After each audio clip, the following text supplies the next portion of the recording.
Hey, what is up, you guys? It's me, Sam Nova198 again, and today I am here to discuss the Nintendo Direct that happened yesterday and share my thoughts about what I thought about the Direct. Now, I'm going to be doing two parts for this. Part 2 I'm going to record right after this because I do have some concerns and some things I thought that were a little strange. But I want this video to be mostly talking about the positives about yesterday's Nintendo Direct, because I thought overall yesterday was a pretty freaking incredible Nintendo Direct. There was a lot of great stuff they showed, a lot of great games coming out, and I'm overall very excited for the Switch 2. I think it's going to be a great console, but I do have some questions I'm going to talk about in another video. But today I just wanted to share my thoughts on what they announced and what they showed. So the other day, before we do this, I did a predictions video of what would happen at the Switch 2 Direct. I actually predicted a summer release date.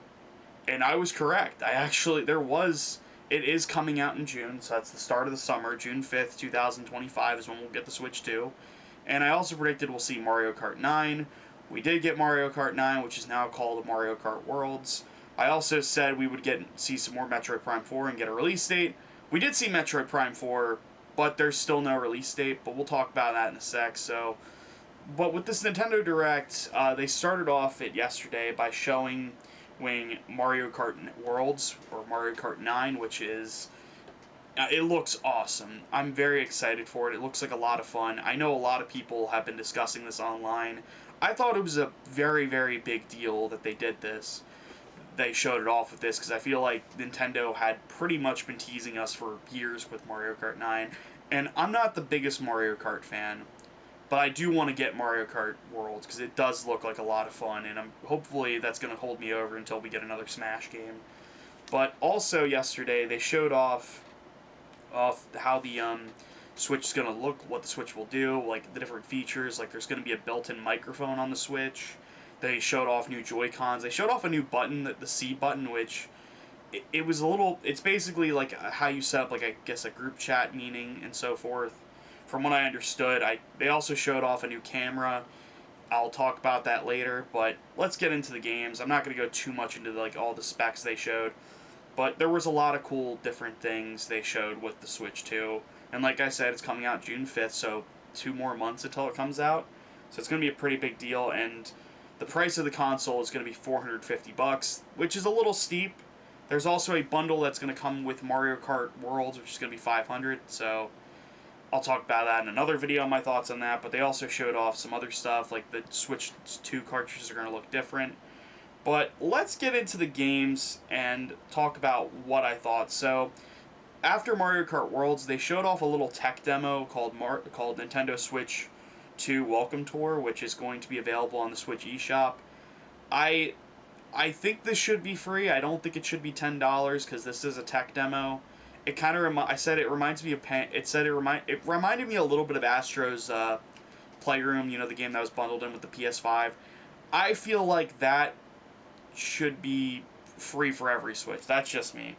Another thing they showed off was The Legend of Zelda Breath of the Wild and Tears of the Kingdom will be enhanced for the Switch 2. They're going to be upgrade packs for the Switch 2, which I thought was actually pretty cool. So they're kind of doing what Xbox and Sony does and PlayStation do with the next-gen upgrades.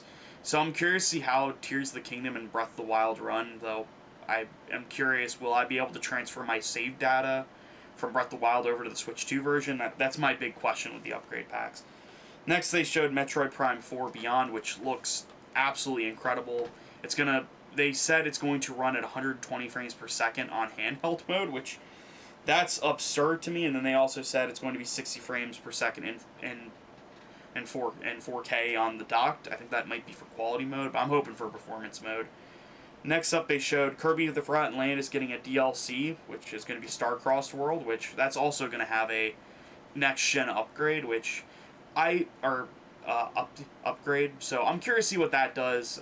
Hopefully it's not that expensive. It's $10, whatever, but Next, they showed Pokemon Legends EA. That's going to have higher resolution and frame rate on the Switch 2. They also showed Mario Party Jamboree, which I own for the Switch, for the regular Nintendo Switch. And if I want to get the upgrade for the Jamboree TV, I'll just get the upgrade. I already own it, but Next, they showed Dragon Drive, which is a 2v2 basketball game, which looked interesting. I wasn't, like, screaming, like, my head off for this.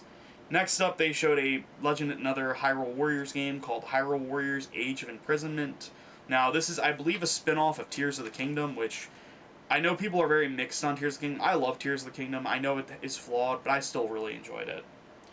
Another big thing they announced at the Switch 2 Direct yesterday was actually the Switch Online is getting the GameCube library, which I'm actually very excited for, because they are going to be giving us Super Mario Sunshine, Fire Emblem Path of Radiance, Pokemon X Yell of Darkness, Super Mario Strikers, and Chibi Robo and Luigi's Mansion 1. So that's pretty awesome that they're doing that. And after that, Nintendo made the huge thing to announce a ton of third-party support. I was not expecting this. But games like the Final Fantasy VII Remake and I believe Rebirth are going to be released on Switch 2 at a later date. But one big shock that I think people were not expecting is like a ton of different games. Hollow Knight actually got an update. They were saying a 2025 release. That could very well change, but we don't know what's going to happen with Silk Song yet. It's been a long time coming. I know a lot of Hollow Knight fans have been really, really pissed off it's taken that long, but it's finally coming out this year. And then they showed stuff off like Borderlands 4 is going to be coming to the Switch too. Wild Hearts, was not expecting that. Star Wars Outlaws, Street Fighter 6 is coming to the Switch. That's absurd.